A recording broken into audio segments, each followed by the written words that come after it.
पाकिस्तानी सियासत की हंगामा खेजियाँ जारी हैं। तहरीक इंसाफ एहतजाज के लिए तैयार है या नहीं, इस पर भी बहस हो रही है, वो भी PTI के बाहर नहीं बल्कि अंदर।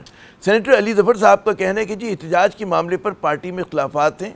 उनके बकौल जो इमरान खान ने तहरीक चलाने का ऐलान किया था, लेकिन लाहौर इजलास के बाद जो है एक तनाज़ा खड़ा हो गया, पार्टी में कन्फ्यूजन है। खान साहब का पैगाम था पिछला, जिसमें उन्होंने कहा था कि मूवमेंट चलानी है।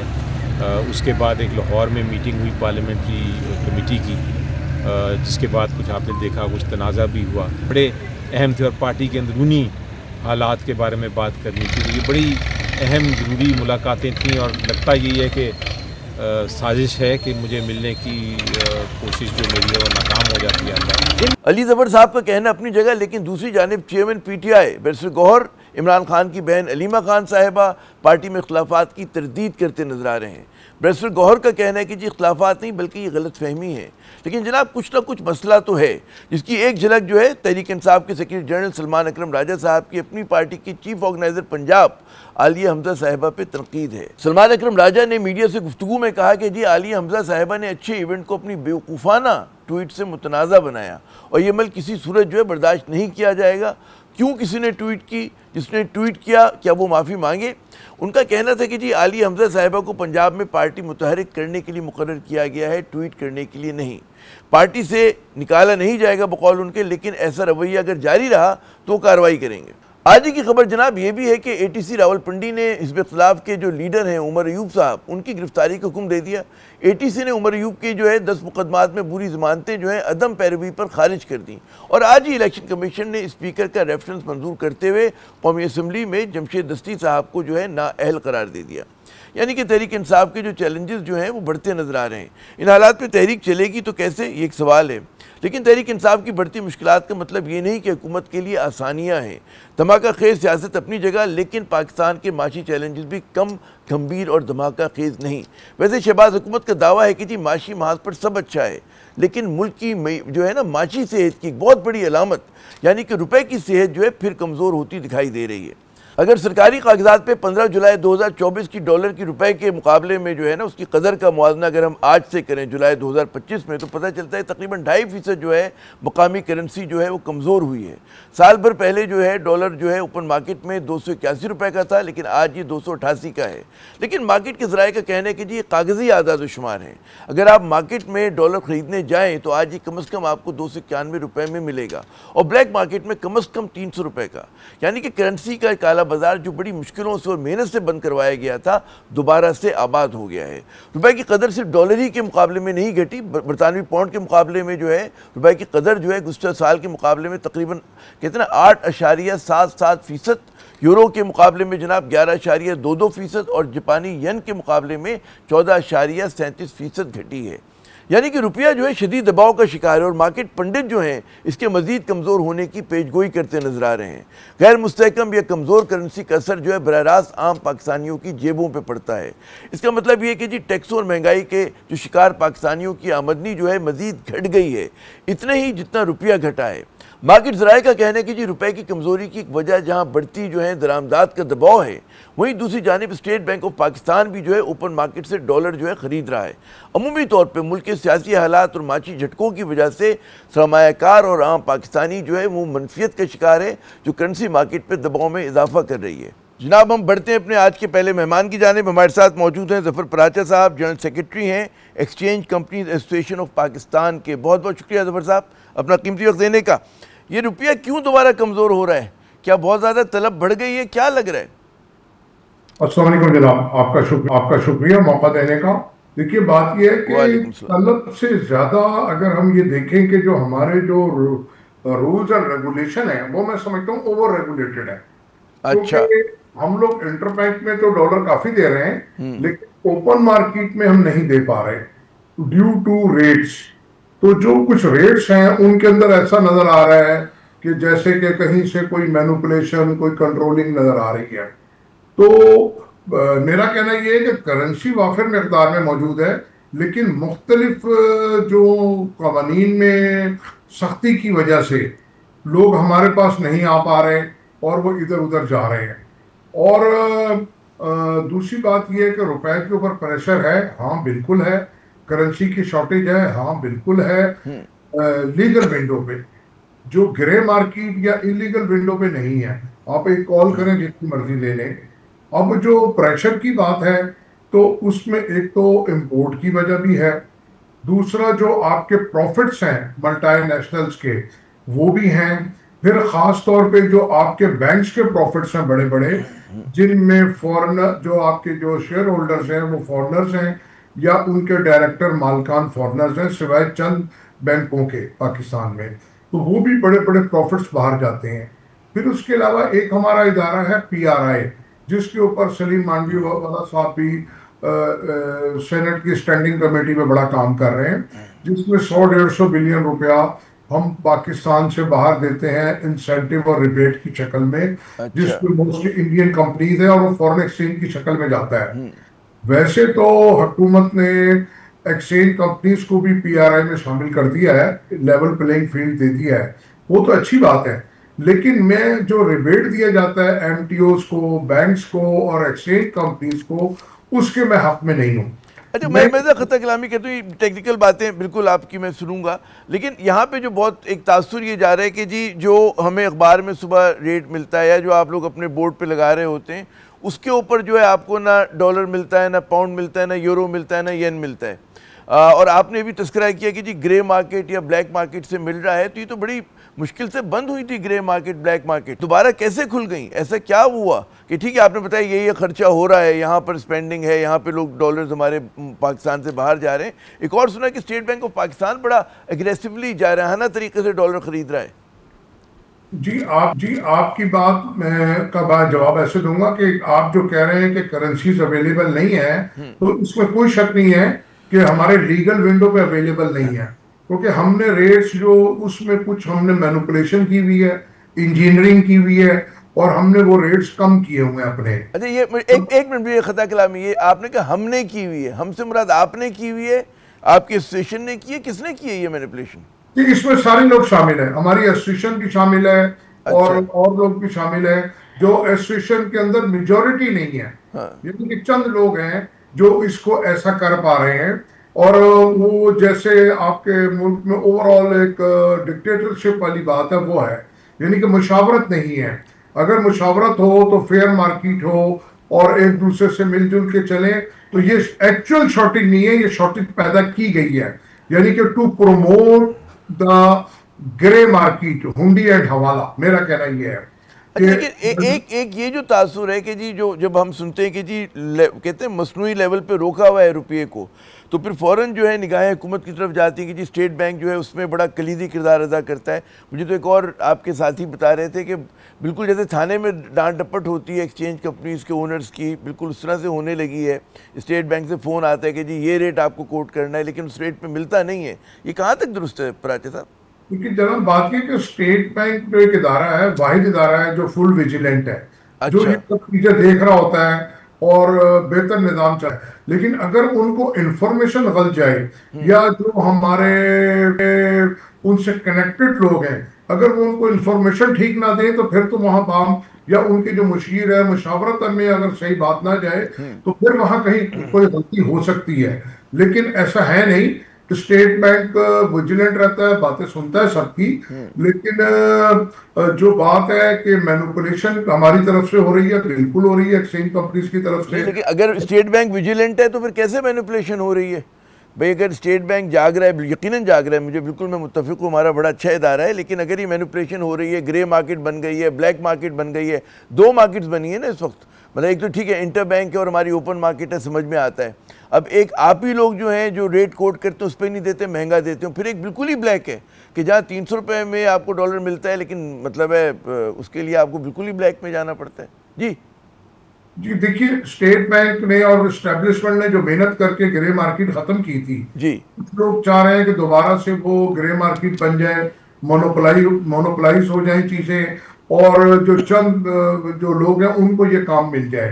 तो ऐसा होगा नहीं, क्योंकि मैंने जैसे कहा कि स्टेट बैंक विजिलेंट है, उन तक ये बात पहुंच चुकी है और वो इस पे काम कर रहे हैं कि जो अवेलेबिलिटी है वो भी आए और जो एक्चुअल रेट है वो भी आए, और जो इंटरबैंक का जो प्रेशर है वो सब का सब एक्सचेंज कंपनीज के कांधों पे ना आए। तो ओवरऑल चीजें आप फरमा रहे हैं कि एक्चुअल रेट, अब एक्चुअल रेट जो है बड़ा एक कहते हैं ना कि मासूम सी टर्म है, लेवल्स बाज़ लोग कहते हैं कि रुपये के अभी भी हाई हैं और उसको डिप्रिशिएट होना है। क्या ये जो लोग दावा करते हैं दुरुस्त है, या हमारा रुपया, एक और बाज़ लोग कहते हैं नहीं जी हमारा रुपया पहले से बहुत ज़्यादा डिवैल्यू हो गया और मज़ीद गुंजाइश नहीं है, तो एक्चुअल रेट है क्या? रुपया कमज़ोर होगा या तगड़ा होगा आने वाले दिनों में? रुपया तो तगड़ा होगा, कमज़ोर नहीं होना चाहिए, ठीक है, क्योंकि जो हमारे फाइनेंशियल क्रीडेंशियल्स हैं वो बेहतरीन है। हाँ, हमें कई जगह मिसमैनेजमेंट नज़र आती है। जो मिसमैनेजमेंट जो थी वो आपके फील्ड मार्शल या उनकी टीम ने एडमिनिस्ट्रेटिव मेजर्स लेके ठीक की और हर फील्ड में उन्होंने उसको बेहतर से बेहतर किया। ठीक है, $350 का था, अब 280 का हो गया, फिर वापस बढ़ना शुरू हो गया। हाँ, पिछले दिनों जो हमारे मुल्क के जंगी हालात रहे या इंटरनेशनली हमारे इर्द गिर्द के हालात रहे, उसकी वजह से एस्टैब्लिशमेंट का जो मेन काम है दायरा उधर लग गए हैं। तो ये लग रहा है कि जो रुपया अगर देख लो, अब आप कह रहे हैं फरमा रहे हैं कि रुपया तगड़ा होगा, लेकिन वो मैं एक साल का मैंने भी शुरू में भी तमहीद में भी बताया कि जी डॉलर जो है हमारा ओपन मार्केट में तकरीबन 2.5% मतलब मजबूत हुआ है। पाउंड जो है वो 8.77% तकरीबन 9% हुआ है। यूरो 11% हुआ है। ठीक है ना, तो ये जो है मतलब है ये तो फिगर्स बल्कि काफ़ी ज़्यादा है सर। देखिए जनाब, बात यह है, मैं बात करूंगा रुपया कमजोरी की इशारा हो रहा है ये तो जी। देखिए मैं ये कहूंगा कि यूरो और पाउंड जो डिवैल्यू हुआ है वो तो इंटरनेशनली बढ़ा है, ठीक है। हाँ। जो डॉलर उसके सामने डिवैल्यू हुआ है। हाँ। और जो डॉलर डिवैल्यू हुआ है वो हमारी गलती है। हमारे यहाँ मुख्तलिफ माफियाज हैं, खासतौर पे जो एक्सपोर्टर्स हैं या कुछ और जो बैंक्स हैं और मनी ट्रांसफर कंपनीज हैं, वो हुकूमत को ये थ्रेट करती हैं कि अगर आप रेट कम करेंगे तो आपकी रेमिटेंस कम हो जाएगी, आपकी एक्सपोर्ट कम हो जाएगी। हालांकि खित्ते में सबसे कमजोर करेंसी हमारी है। तो अगर वो जो एक्सपोर्टर्स हैं वो पिछले 20-25 साल में वहीं खड़े हैं उसी रेट्स पे और ऊपर नहीं जा पा रहे, और जो बैंक्स या एमटीओज हैं इतना बड़ा इंसेंटिव लेने के बाद 100 बिलियन 150 बिलियन रुपए का, फिर भी वो कोई खातिर खा नहीं बढ़ा पा रहे, तो अब हमको उनकी ब्लैकमेलिंग में नहीं आना चाहिए। पाकिस्तान में जो इंसेंटिव दिया जाता है पीआरआई के जरिए वो दुनिया में कहीं नहीं दिया जाता। सिर्फ बांग्लादेश में ₹2 देते हैं, वो भी उसको देते हैं जिसके पैसे बाहर से उसके अकाउंट में आते हैं, उसको ₹2 क्रेडिट मुख्तसर है। मेरे पास एक सवाल, आप कह रहे हैं कि जी आउटलुक तगड़ा है रुपए का, मतलब मुस्तहकम है रुपया, ये क्या ये आप नियर टर्म कह रहे हैं कि लोग जो है, मेरी जब बात होती है और बैंकर से वो तो कहते हैं जी रुपया कमज़ोर हो रहा है, और आपके कई जो कहते हैं माहिर मईशत हैं वो भी यही कह रहे हैं कि रुपया जो है वो आने वाले दिनों में मज़ीद कमज़ोर होगा, ऑलरेडी उस पर प्रेशर आ गया है। नहीं, ऐसा नहीं है। देखिए अगर हम अपने फाइनेंशियल क्रीडेंशियल देखें ना, हमारी रेमिटेंस बढ़ गई, हमारी एक्सपोर्ट बेहतर हो गई, हमारा ट्रेड डेफिसिट खत्म हो गया, और जो हमारा करंट अकाउंट जो खसारा है वो सरप्लस में चला गया है। तो इस हिसाब से अगर हम देखते हैं, फिर आप हमारा स्टॉक एक्सचेंज देख लें, एफडीआई देख लें, ओवरऑल चीजें बेहतर हुई हैं, चीजों की कीमतें कम हुई हैं, रेवेन्यू बढ़ा है। तो अब अगर जहां मैं बात करता हूँ ना मिसमैनेजमेंट की, वो अगर आपकी मिसमैनेजमेंट है, आईपीपीज है, या जो अभी आप कभी चीनी इंपोर्ट करते हैं कभी एक्सपोर्ट करते हैं, यानी कि जब आप बजट बनाते हैं कंफ्यूजन है। मैं समझ गया। बहुत बहुत शुक्रिया ज़फ़र पराचा साहब, आपने अपना कीमती वक्त दिया यकीनन। और लेकिन क्या किया जाए, हमें वाइंड अप करना है यहाँ पर ये वाला जो सेगमेंट है, लेकिन बात ही कि ज़फ़र पराचा साहब ने बड़ी मतलब है उम्मीद की बात की, हौसला अफजा बातें की, लेकिन एक कहते हैं ना कि जो मनफियत फैली हुई है स्टॉक मार्केट के अंदर वो कुछ और कहानी सुना रही है। और अगर सिर्फ सवाल मिसमैनेजमेंट का है तो उस मिसमैनेजमेंट को मैनेज क्यों नहीं किया जा रहा है, एक बहुत बड़ा सवाल है। यहाँ पे हम वक्फा लेते हैं, वक्फे के बाद जब दोबारा हाजिर होंगे तो हम देखते हैं हमारा जो आज का बिजनेसमैन है, हमारे जो चेंबर्स हैं, कराची चेंबर ऑफ कॉमर्स हो, लाहौर की हो, FPCI हो, वो बहुत परेशान है टैक्स के हाथों, जो भी टैक्समैन को जो इख्तियारात दिए गए हैं उस पर बहुत परेशान है। और इसलिए वो कभी एहतजाज की बात करते हैं, और कभी भी आप उनसे बात करें वो कहते हैं जी बिल्कुल पाकिस्तान में धंधे का माहौल ही ख़त्म हो गया है। तो क्या वाकई ऐसा है? वक्फे के बाद हम बात करेंगे। उनके एक नुमाइंदे हमारे साथ मौजूद होंगे। उनकी आज वज़ीर आज़म साहब से मुलाकात भी हुई और वो लोग अपना दुखड़ा लेके गए थे, तो उनको वहाँ पर क्या जवाब मिला, बात करते हैं वक्फे के बाद।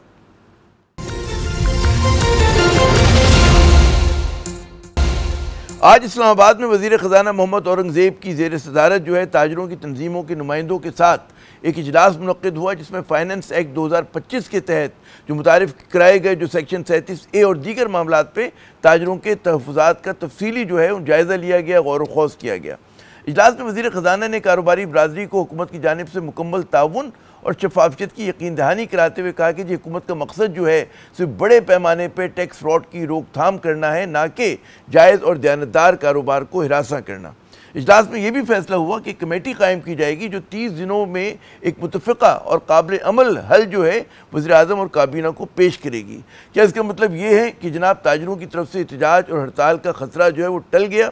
बात करने के लिए हमारे साथ मौजूद हैं Lahore chamber of commerce and industry के सदर जनाब मोहतरम मियाँ अबूज़र शाद साहब। शाद साहब, बहुत शुक्रिया आपने रहमत की हमारे स्टूडियो तशरीफ़ लाने की। ये बताइए कि जो आपकी मीटिंग रही वज़ीर ख़ज़ाना साहब से, जो इजलास हुआ, क्या रहा, कैसा रहा? आपकी कुछ तवक्कुआत पूरी हुई, कोई मुतालबे सुने गए? बहुत शुक्रिया जी, बहुत अच्छी मीटिंग हुई, बड़े अच्छे सॉल्यूशंस भी हुए, बड़ी बातें हुई, हमने भी कहा कि बहुत अच्छा है।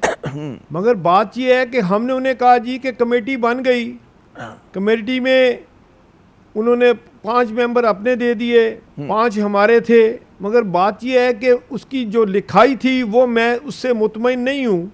मैंने साफ कहा कि जी 19 जुलाई 2025 को लाहौर चैम्बर हड़ताल करने जा रहा है, क्योंकि मैंने उन्हें कहा जी कि अगर आपने ये जो आप कमेटी बना रहे हैं उससे 1 माह के लिए जो आपके हमारे तोफ़्फ़ात हैं 37AA पे, 40B पे, 2 लाख की ट्रांजैक्शन पे, ई-बिल्टी पे, डेली ये जो हर 2 माह के बाद आपका कोड चेंज हो जाता है और आप अपना नाम छापे नहीं मारेंगे, तो उन्होंने बातें सारी सुन ली।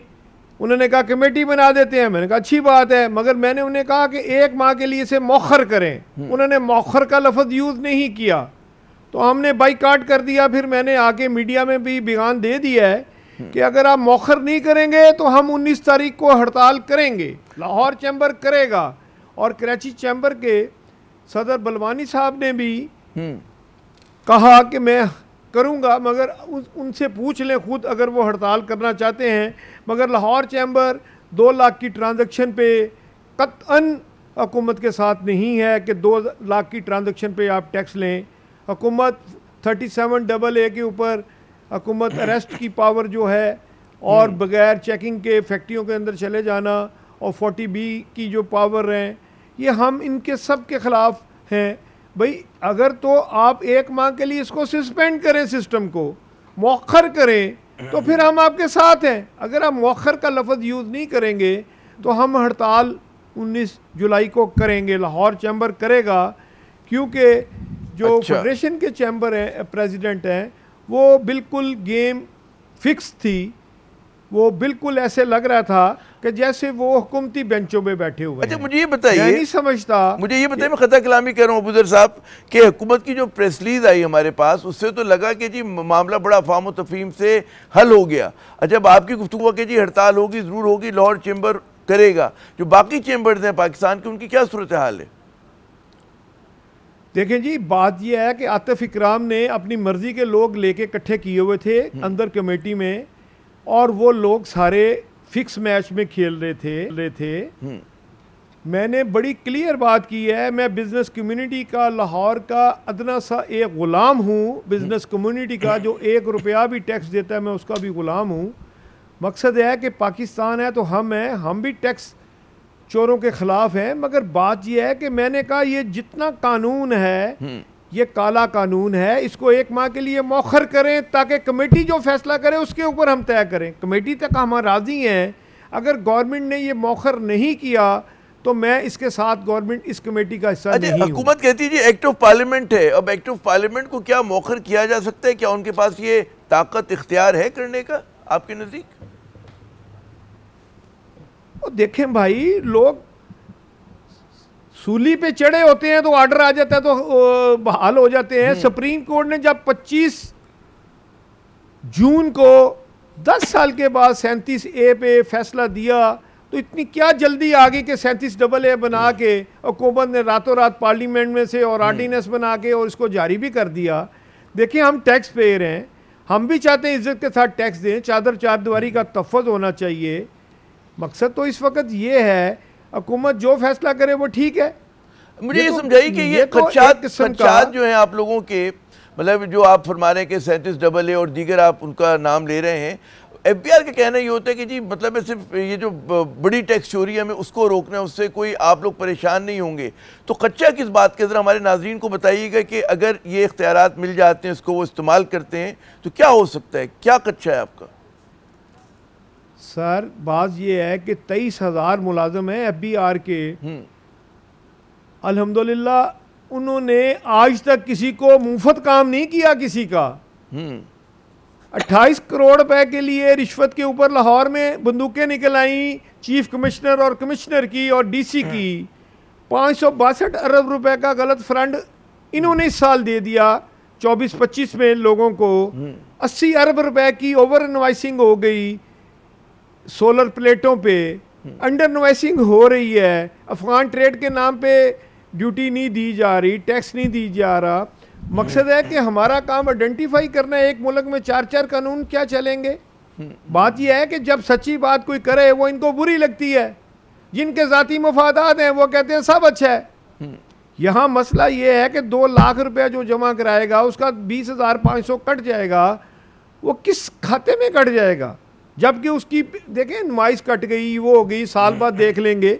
बातें बहुत अच्छी करते हैं मगर अमलन ये बिजनेस कम्युनिटी का नुकसान है, नुकसान है और नुकसान है। तो आपके ख्याल में जो माहौल है वो बहुत ज़्यादा बुरा हो गया है पाकिस्तान में कारोबार करने के लिए के ऊपर, क्योंकि बड़ी कॉर्पोरेट हैं वो भी रो रहे हैं, तनख्वाहदार रो रहा है, आप लोग मतलब सब कहते हैं जी रिटेल ताजिर बरादरी के बड़े वारे न्यारे होते हैं, तो आप लोग भी बहुत परेशान हैं। सर देखें 21 पब्लिक लिमिटेड कंपनियां अपना बिजनेस शिफ्ट कर गई हैं। 8,000 बंदा पिछले साल दुबई शिफ्ट हुआ है जो 12 अरब डॉलर यहाँ से लेके गया है। उसके बाद आप देखें कि 2,000 कंपनियां सियालकोट की वो भी शिफ्टिंग के चक्कर में पड़ गई हैं। उन्होंने नो एक्सपोर्ट के ऊपर बैनर लगा दिए, आपने देखा होगा पिछले जुमे जो हुआ है।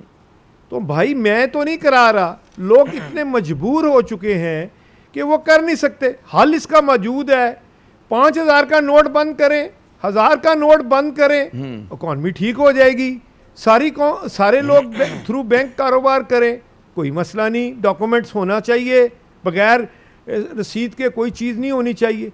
मगर मसला है कि हुकूमत के पास 10 करोड़ 53 लाख अकाउंट होल्डर है 55 बैंकों में।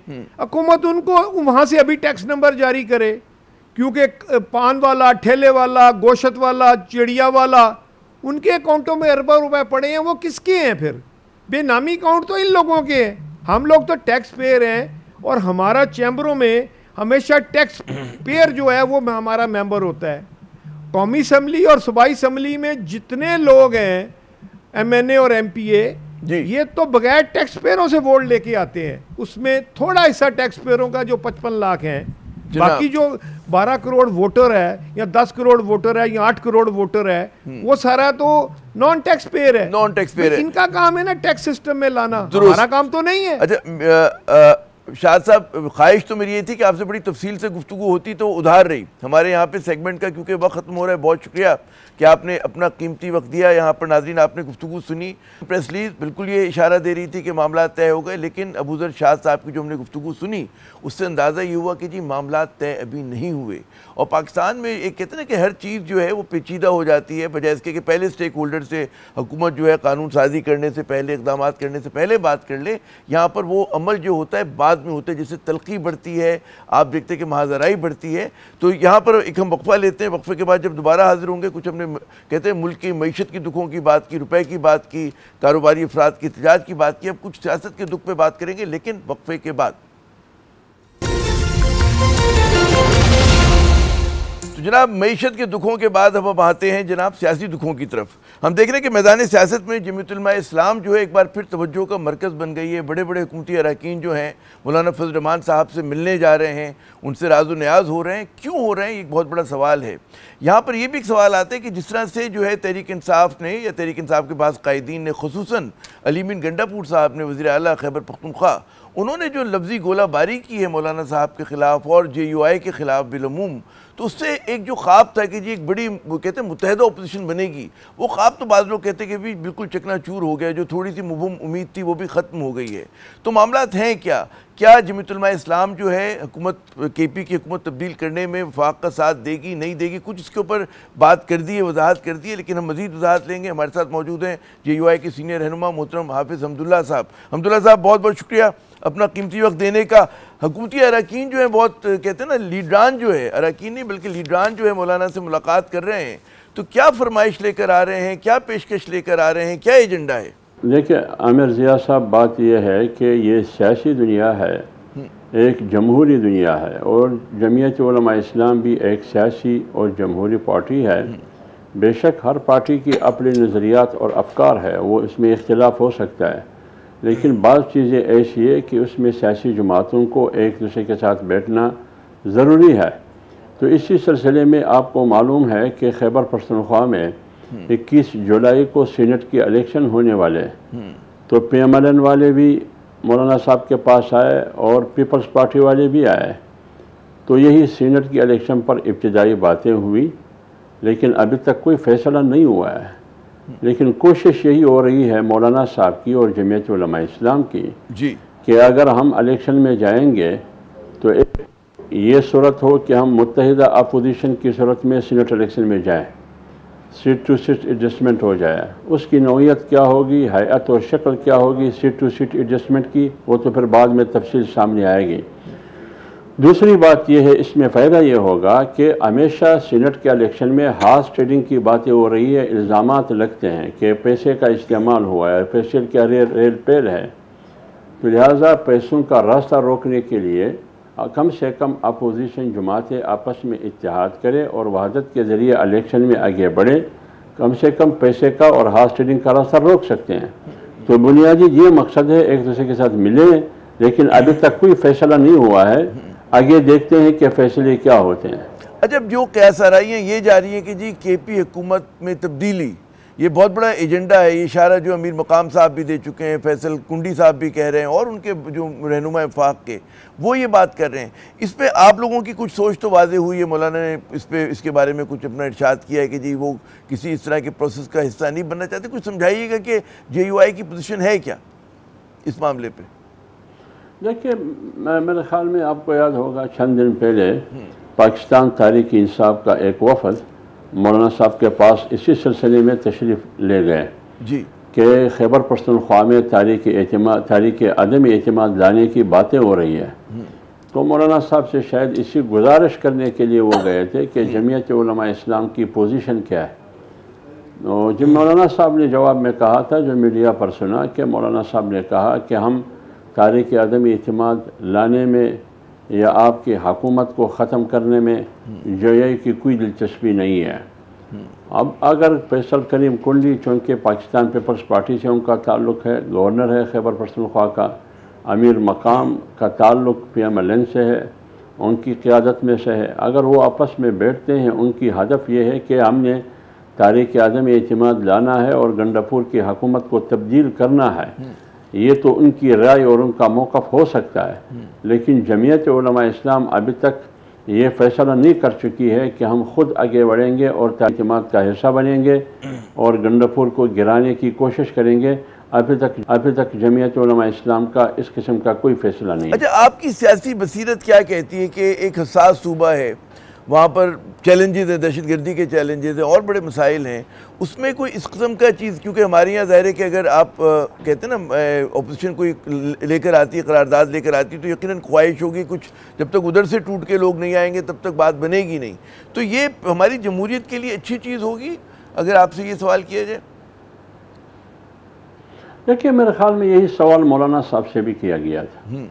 मौलाना साहब ने कहा कि हमारा जो सूबा है खैबर पख्तूनख्वा, इसमें पहले से अमन व अमान की सूरत हाल इंतहाई ख़राब है और 8 फरवरी के इलेक्शन के बाद तो पूरे मुल्क में सियासी इंतशार है, यानी सियासी अदम इस्तेहकाम है, और खैबर पख्तूनख्वा में अमन व अमान के हवाले से और सियासी इंतशार और अदम इस्तेहकाम अवाम गैर महफूज है।